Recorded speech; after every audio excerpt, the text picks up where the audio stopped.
Bismillahirrahmanirrahim. Assalamualaikum warahmatullahi wabarakatuh. Halo teman-teman, perkenalkan nama saya Halimatus Sa'diyah, NIM 12010623084, kelas 5C Manajemen, Program Studi Pendidikan Ekonomi, Fakultas Tarbiyah dan Keguruan, Universitas Islam Negeri Sultan Syarif Qasim Riau. Adapun tujuan pembuatan video ini adalah untuk memenuhi tugas ujian tengah semester mata kuliah Manajemen Pemasaran yang diampu oleh Bapak Hendra Yovita MM. Oke teman-teman, kalau kemarin kita sudah membahas bab 1 tentang pemasaran, manajemen, dan proses, sekarang kita lanjut membahas bab 2, yaitu mengenai pasar konsumen dan strategi pemasaran. Disimak videonya ya. Baik, langsung saja kita masuk ke pembahasan kedua, yaitu tentang pasar konsumen dan strategi pemasaran. Yang pertama yaitu kita membahas tentang pendahuluan atau latar belakangnya. Nah, latar belakangnya di sini yaitu keberhasilan suatu pemasaran tergantung pada strateginya.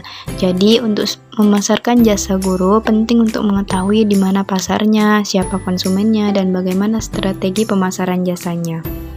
Selanjutnya ada rumusan masalah. Bila Anda ingin menjadi guru, jelaskanlah pasar, konsumen, dan strategi pemasaran Anda. Tujuannya agar dapat mengetahui pasar, konsumen, dan strategi pemasaran jasa guru. Selanjutnya kita masuk ke tinjauan literatur.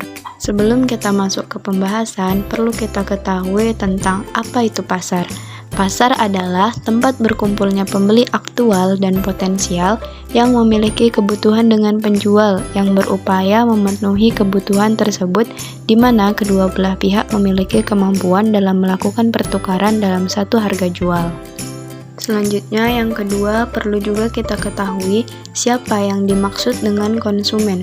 Nah, konsumen adalah setiap individu dan rumah tangga di masyarakat yang membeli atau memperoleh barang atau jasa untuk dikonsumsi sendiri, keluarga, orang lain, atau makhluk hidup lain, dan tidak untuk diperdagangkan.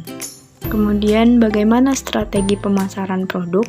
Strategi pemasaran produk di sini memiliki 3 tahap. Yang pertama, segmentasi pasar, yaitu menentukan segmen pasarnya. Kemudian yang kedua, target pasar, dan yang terakhir ada diferensiasi. Selanjutnya kita membahas pembahasan pada bab kedua ini. Nah, kalau tadi di tinjauan literatur kita sudah membahas apa itu pasar, maka sekarang kita membahas pasar sebagai guru. Di sini menurut saya, jika menjadi guru, maka pasar saya adalah sekolah SMA, baik itu swasta maupun negeri.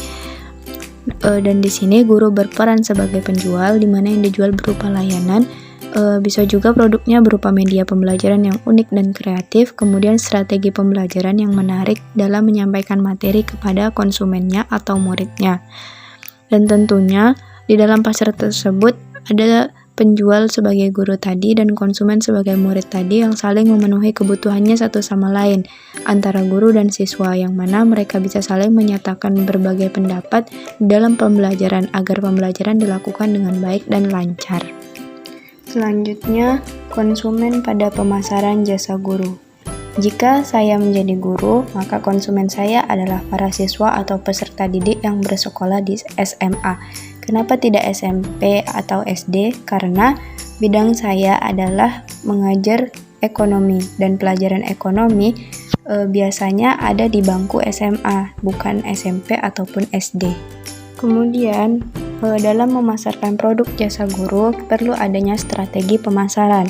Nah, strategi pemasaran tadi yang pertama ada segmentasi pasar. Ketika saya menjadi guru, maka segmen pasar saya adalah siswa SMA atau sekolah menengah ke atas yang orang tua siswanya berpenghasilan menengah ke bawah. Karena saya lulusan pendidikan ekonomi dan pelajaran ekonomi hanya ada di sekolah menengah ke atas.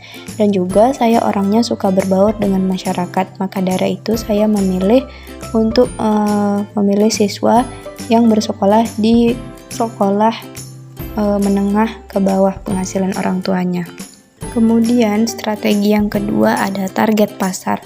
Target pasar saya ketika menjadi guru adalah sekolah SMA yang berada di pedesaan. Kenapa? Karena sekolah yang ada di pedesaan suasananya lebih tenang, nyaman dibandingkan dengan sekolah yang berada di perkotaan. Sekolah yang berada di perkotaan umumnya padat dan banyak suara kendaraan yang mengganggu. Kemudian karena rumah saya dekat dengan desa dan di sana banyak petani dan petani pendapatannya umumnya menengah ke bawah. Meskipun begitu, saya ingin membantu siswa dengan kemampuan yang saya miliki dengan tidak memperhatikan bayaran yang akan saya terima ketika mereka berasal dari keluarga yang berpenghasilan menengah ke bawah. Kemudian strategi pemasaran yang ketiga ada diferensiasi. Nah, diferensiasi di sini maksudnya adalah adanya perbedaan. Jadi jika saya menjadi guru, maka saya akan membuat produk diferensiasi saya dengan guru lainnya. Nah, contohnya misalnya ada sekolah yang ingin merekrut guru ekonomi baru, kemudian ada 2 calon yang mendaftar, yang satu guru ekonomi yang berasal dari lulusan fakultas ekonominya, ekonomi murni, dan yang satu lagi berasal dari fakultas tarbiyah jurusan pendidikan ekonominya. Nah, jika saya menjadi guru dan dihadapkan pada persoalan di atas, maka saya akan membuat diferensiasi atau perbedaan antara saya dengan calon guru yang berasal dari fakultas ekonomi tadi. Perbedaan tersebut seperti kalau misalnya guru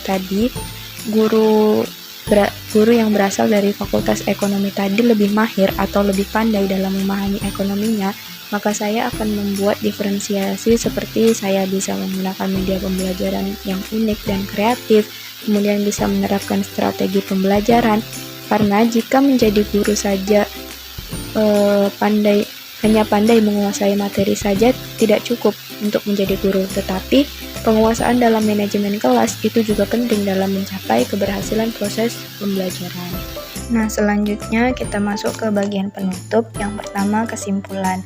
Dari kesimpulan materi yang sudah saya paparkan tadi, kesimpulannya yaitu pasar, konsumen, dan strategi pemasaran itu saling berkaitan satu sama lain di dalam pemasaran. Jadi jika menjadi guru, maka harus mampu menentukan pasarnya apa, kemudian konsumennya siapa, kemudian bagaimana strategi pemasarannya agar saat ingin melamar di suatu sekolah tidak salah sasaran dan sesuai dengan kualitas yang dimilikinya. Kemudian masuk ke saran. Sarannya yaitu diharapkan dengan adanya persaingan akan menumbuhkan sikap tidak puas terhadap ilmu bagi semua guru. Dengan adanya pesaing, maka minat guru untuk melatih skillnya agar tidak ketinggalan zaman itu akan semakin kuat. Baiklah, hanya itu saja yang dapat saya sampaikan.